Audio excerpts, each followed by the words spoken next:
má foko mi dọ́nà ọjọ́ kan lẹ́yìn ò ń kọ́.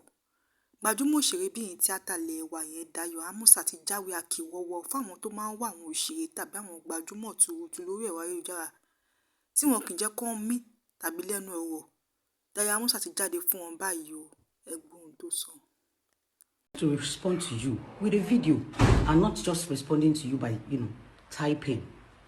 You said you're not surprised that I'm fighting back, but you're not sure if I'm the owner or the handler of that account.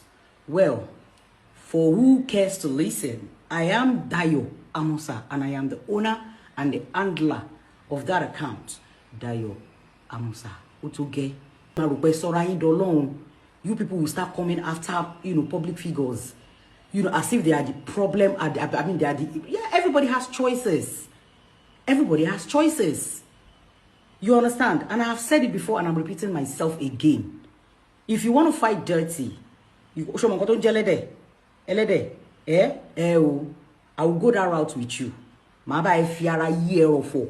I just from our back to back. A4 for A4, ila for ila, ora for ora. You get my point? We all are Nigerians. We all are responsible for everything ongoing in Nigeria. And guess what? Nǹkan tó bá ti mú ẹ tí o bá ti lè lọ gbé ìyá ẹ àti bàbá ẹ ṣépè nílé for failing you. Tó bá ti lè lọ bú ìyá ẹ àti bàbá ẹ nílé for opening their eyes. This problem Nigeria tó fi débi tó dé yìí. Kan tó bí àwa níṣòro Nigeria ti wà lẹ̀. Nǹkan tó bá ti lè mú ẹ tó bá ti lè jí láàárọ̀ kùtùkùtù kó lọ gbé ìyá ẹ àti bàbá ẹ ṣépè. Ipe wọ́n fail ẹ. What were they doing? Níbo náà wà? At their prime time, kí náà ṣe kí Nigeria tó débi tó dé yìí.